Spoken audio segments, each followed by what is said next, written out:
If you are a neurodivergent entrepreneur or professional, whether that's ADHD, ASD, OCD, you're not diagnosed or you don't resonate with any of these labels, but you know that your brain works differently than most people, and you have an abundance of creative ideas, but you feel paralyzed by the amount of choices that you have every day, then you're going to want to stay until the end of this video, because I'm going to break down the very first step you are going to need to take in order to resolve this. Welcome back to the Neurodivergent Super Brain Theory, brought to you by the 25-Hour Day. My name is Colin Response. I'm an entrepreneur and internationally award-winning performing artist, global ambassador for the largest luxury brand in the world, and I did this all with what most people call ADHD and obsessive compulsive disorder. I disagreed that it was a disorder.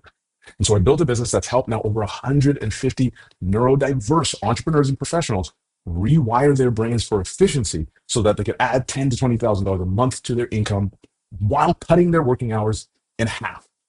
Ultimately, so that they could enjoy the freedom of their everyday life in the process. Today, I'm joined with our lovely guest, Helena. Helena is a neurodiverse artist who transitioned from directing academic and museum libraries to now focusing on helping others emotionally heal through art.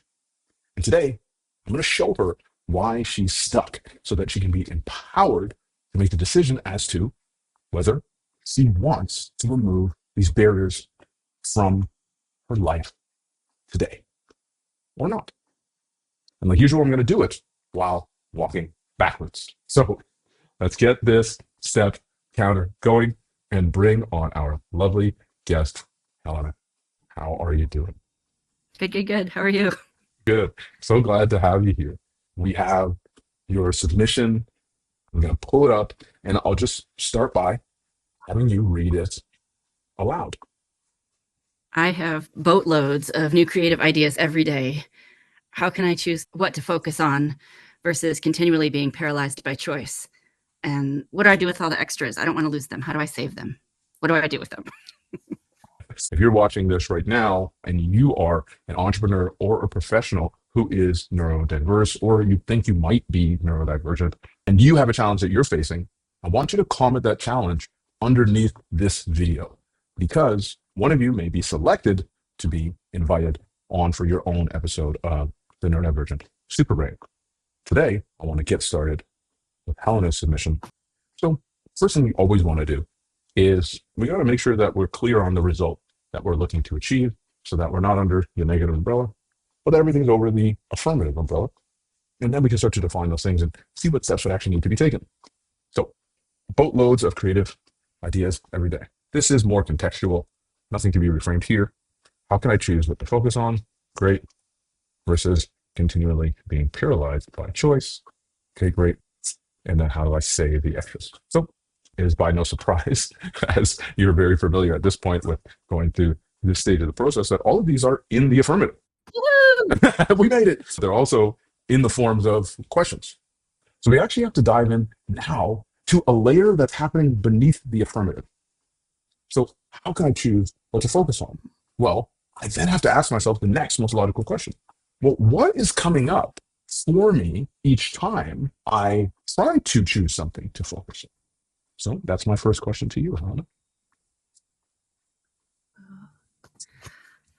I think what comes up first is, oh my gosh, this is so much fun. I love all these ideas. And then when I have to pick one, it's like picking who's the favorite kid. It feels like I'm doing them a disservice or hurting them in some way. So I want them all to be treated equally. I think that's probably what's going on. Because I love the generation of ideas. I love all the things that come up, no matter how awful or weird or wonderful. Like, it doesn't matter if it's like neutral, it doesn't matter. But I don't want to let any one of the ideas down. I want to help it get out into the world, because it came through for some reason. It's just so many of them. It's a lot. Because I write down my dreams. I've been doing it since I was like 9, and I just have, stacks and stacks of papers of ideas that are being neglected. Okay, so now let's start to break these apart. So Picking them feels like a disservice. It feels like a disservice. Is that because they're not being treated equal? Yeah, or if I focus on one, then I can't, there's only so much time in a day or brain power or, other stuff gets in the way. Yeah, it's like having a birthday party and only giving cake to two people instead of anybody else. It just seems mean and little somehow, especially when it's supposed to be a celebration. I wonder if one of the things that is hard for me is I want all the ideas to be treated like equitably, and maybe it's not equally at all, because equally is everybody's the same when we know everybody's not the same, and equitably is everyone at every place of privilege or lack that we've been given, we still have access to all the best of everything. So I think equitably is what I want to happen, but I've been treating the ideas equally, I think. I love, absolutely love that you just shared that, because this I can already tell is going to be a very important episode for folks, and you're going to see the layers of depth here. My next question for you: you say you want them to be all treated instead of equally, equitably, because I don't want to let any of the ideas down. Well, my first thought is, if you don't want to let them down, it means there's probably a belief that you have about what happens when you do not focus on a particular idea. What is it that you believe happens to that idea? I guess I hope in my heart that someone else in the world will pick it up because it's an idea that has to happen. If it's an idea that can be for good, um, but I worry that if it doesn't, if I squish it and kill it, it's gone. Or it could be presented in a way that's harmful instead of healing. And that sounds to me, I can hear myself sounding like super controlling. I want to control the idea, which may be part of why I worry so much about this. Okay, like what would be the opposite of worrying that it will be presented in a way that's harming? Like, what would be the polarity of that? Oh, I think relaxing into the possibility that it's going to find the right conduit, the right person or place or like sound or art, whatever it is, to exist. And I mean, how many billions of us are there on this earth? Maybe I'm absolutely not the person. Maybe there's someone so much better at it that could magnify something good. And maybe there's something that I could do better, which kind of reminds me of I love being a librarian.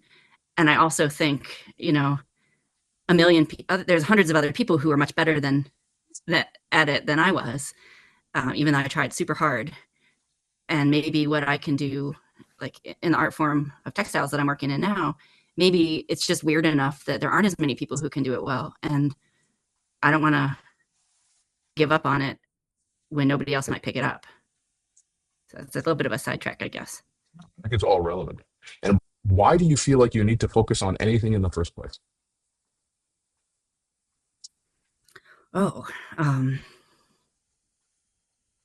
maybe because I just have so many projects I've started. Piles, boxes, things stuffed under the bed in the closets of things I've started. And I have a smaller amount of things I've finished. And it feels like not like a waste.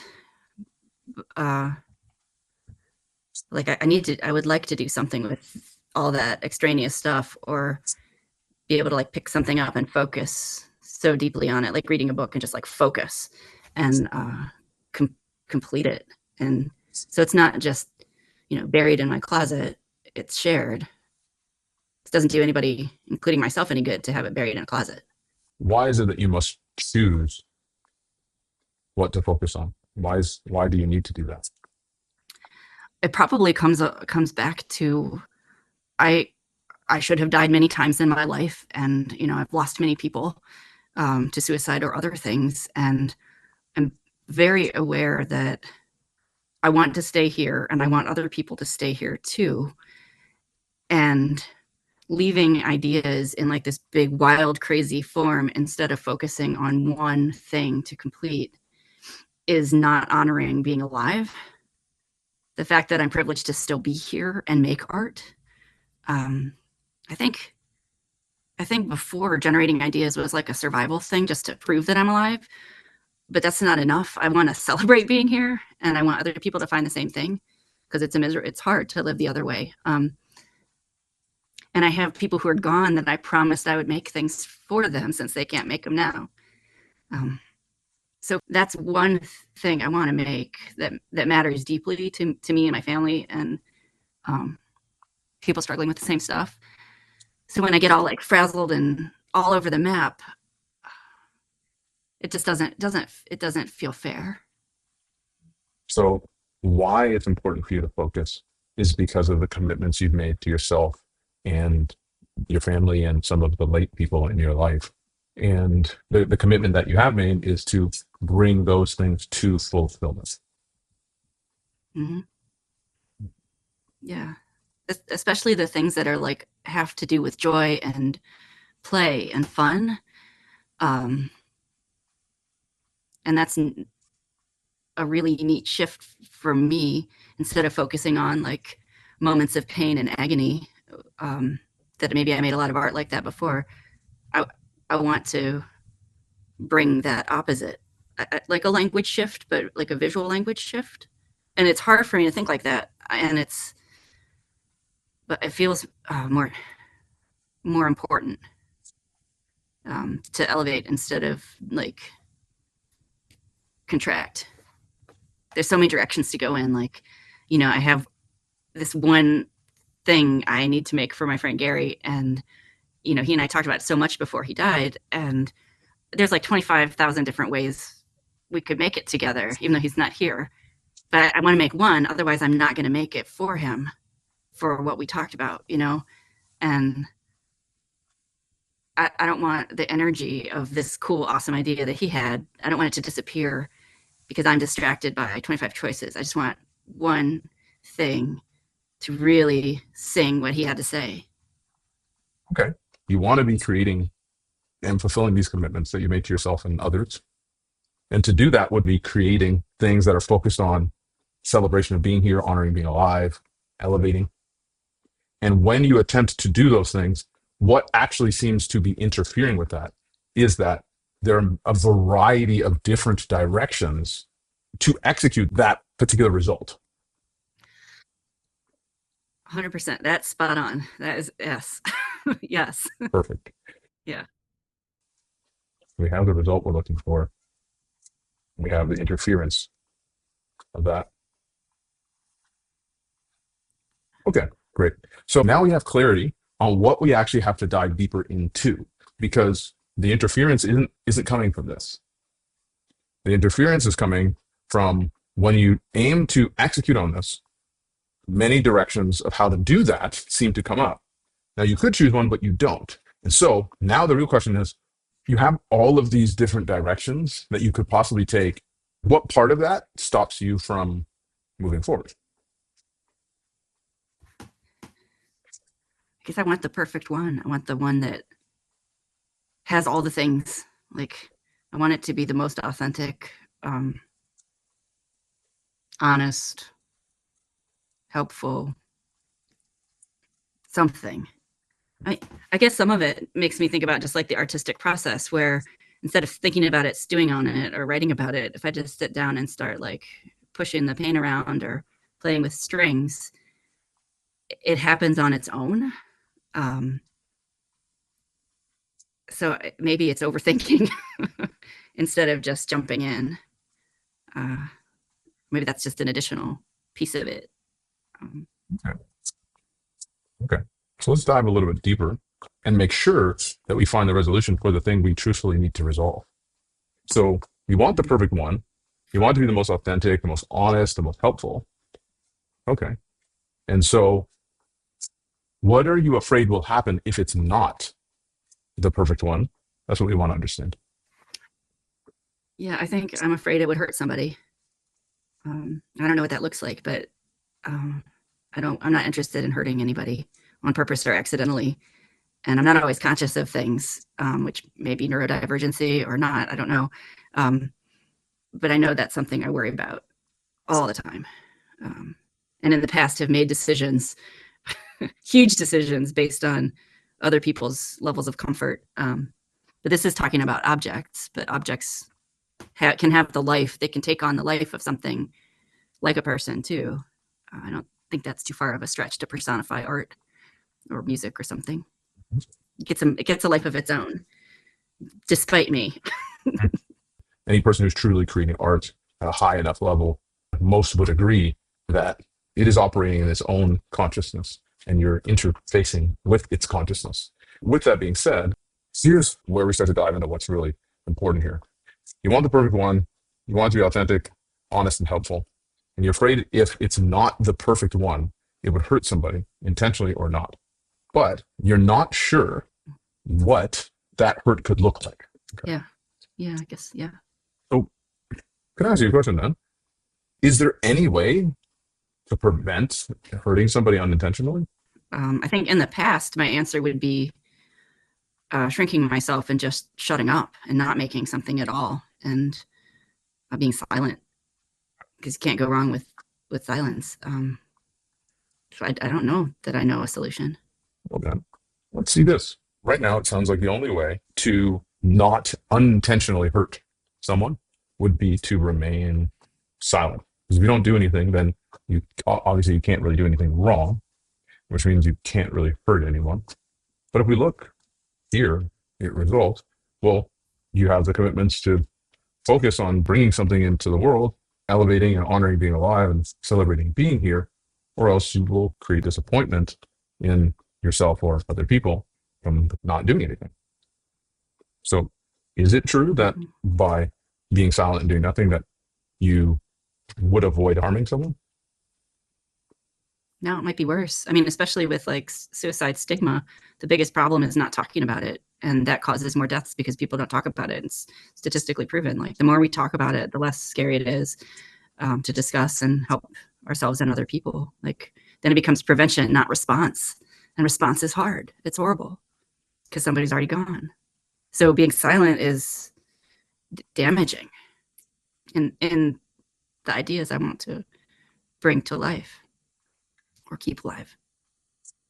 So it seems like our perception of our solution maybe wasn't quite complete here, because it seems like a lot of the decisions that were being made were to choose the perfect one, because if you did not choose the perfect one, it may hurt somebody unintentionally. And so our only solution to not accidentally hurting someone was to be silent. But we just identified that actually being silent, as you mentioned, is statistically proven to actually have more harm than choosing any option. Based on your understanding, would you say the worst option chosen would create more harm or less harm than silence? Definitely less. Yeah. Silence is worse. Okay. Now we can see that actually doing nothing is actually the one thing that is statistically proven to create the most harm. Yeah. Yes. Okay. So what does that now mean for what we're trying to protect ourselves from in this circumstance? Definitely choosing something, anything is definitely better than not choosing. Maybe it's more authentic to not go for the perfect one and just pick something, and that shows more of the truth, what it's like to, live in the world. It's just by being flawed, it's more honest. Not struggling so much to wait and find that perfect thing. If I picked anything else, it might be more of what I'm looking for, being authentic, honest, and helpful. By default, it's already a little bit of light that wasn't there before. Okay, cool. So now we think choosing anything is more helpful than choosing nothing. And maybe it's more authentic and honest to choose what's not perfect. Instead of having, piles of unfinished things, if I just pull one out of the stack, it might be the right one to work with. And in many ways, it doesn't really matter what I pull out of the pile because it's just total darkness if I don't pull anything out. Are there any other things that come up when you're like, okay, I can just pull something out? Yeah, it could be something awful. I don't know what's in my piles, Especially writing down dreams. Like I write them down and put them away, write them down, put them away, never look back. I have no idea what they were. I have no idea what was coming up, but I started doing it because it helped me clear out nightmares. So a lot of them are nightmares. I don't want to bring a nightmare into the world, but maybe if I look at the nightmare, I could present it in a way that, like you look your monsters in the face and they're not monsters anymore. Maybe they just want a hug too. Just by removing it from the darkness of my literal closets and under the bed, like pulling it out is already bringing it to the light, and then turning it into something can make that bring more light into the world. Now, it doesn't mean that you won't unintentionally cause harm, but we've already established that even if it did unintentionally cause harm, it would cause less harm than doing nothing. The difference is between doing nothing is there is no potential benefit. Now my next question is, how does that information that has now been expanded to you relate to you being paralyzed by choice? I guess it takes away, I don't have any more logic behind not picking. Yeah, I can't argue myself into not choosing because no matter what I choose is already better than sitting on things. It's already a good decision. The next question is, how do I save the extras? Well, why did we want to save the extras? What did we believe the extras were going to do? I don't know, I guess in case I picked wrong, I could go back and pull from them. But I can't pick wrong now. Yeah, definitely. Now I'm looking at everything else and around. Everything becomes a piece of something. And maybe I don't know what the something is yet, but maybe I have a something that started, and maybe those two bits are part of a puzzle I didn't know needed to meet and fit together. I think it's just something that needs to be said, whatever it is. It's here for a reason. I don't know what the reason is most times, but it's here. I guess it's my job to feed it and water it. It's like making the scraps into treasures. Okay. Based on us walking through this process, I would actually like to see if you're able to answer the initial questions that you asked in your submission. I mean, at this point, I feel like I could spin in a circle and just pick something, and that would be fine. I mean, there's an idea of bibliomancy where you grab a book and you open it up, and whatever you read gives you the answer for whatever question you didn't know you have. It answers it for you. So how can I choose what to focus on? I can just choose. Since I'm so excited about the new creative ideas that are happening, it's good and wonderful, I can just reach for the one that has the most joy in it. I mean, that sounds very Marie Kondo, but why not? Whatever works. And how do I get away from being paralyzed by choice? Make choosing fun is an easy way to get away from being paralyzed by choice. It doesn't have to be fun. Or I could also still pick something and believe this is the right thing right now. When you hit a piñata, the best candy is the one that you actually reach off the ground. I want candy. How do I save the extras too? Keep things available, but not in the way. Just create a space for them to live and be where they need to be, but as long as they aren't creating a block. So what would they be doing instead of being in the way, or instead of creating a block? They would be buzzing. They would be waiting to be chosen. Claude's our master. Claude chooses who will go and who will stay. I've been chosen. Farewell, my friends. I go on to a better place. I don't know, or burned for a cathartic reason, depending on what it is. That's always satisfying. All the work files I saved after different jobs, taking them out to the backyard and putting a match to them and being like, yeah, this feels good. Gotcha. Maybe that's part of it. It feels lighter, not heavier. It feels more like a celebration. The most important question I have to ask you is this still a challenge that you have? That doesn't resonate anymore. I feel like I could go and I know what I'm going to do next. Excellent. 12 seconds later. I have boatloads of new creative ideas every day. I get to spin around and reach for the one that has the most joy in it. I make choosing fun, believing this is the right thing right now. I have a place to keep extra things available, waiting to be chosen or released. I love that. That is so different, especially the chosen or released. Mm. Yeah. Open it up to you if there's anything that you'd like to share. This has been a struggle, just a really heavy struggle. I would say for years, if not my whole life. It felt like I don't know how to choose. I don't know what to do. I don't have the inner resources and capability to make that cognitive hard decision to choose anything without making a mess. And just going through this and kind of finding the hidden things that are my blocks, and then like revealing them, it reframes something that felt like a failing and negative and heavy and scary into something that feels playful and possible and easy, like easy and fun. And that's pretty different. And especially being able to tie the heavy, hard topics that I'm thinking about and figuring out how this decision-making process can actually still address heavy, serious things in joy for a good outcome is not something I knew was possible. You know, I always assumed if it's a heavy topic, it needs to be addressed in a somber state of mind and self. I have to bring gravity to gravity, when this new way of approaching brings light to that. Like bringing joy to a funeral now feels healthy and not blasphemous, and not harmful. Feels like a gift. Mhm. I'm really excited about all the things that I can make now without fear of loss or harm. It's different, you know, like I feel lighter. I really do. It really is that like floating on air feeling, you know? I love the analogy you used because it is a very intense one, but I think such a perfect one. We have to ask ourselves, what is our intent? Is our intent to magnify, hold on to, revel in emotions or circumstances that aren't in service of us? Or do we want to have a space where we can allow them to run their course and cultivate the space that is going to create and be a host for emotional states and frequencies that are actually in service of us? This is a choice. Mhm.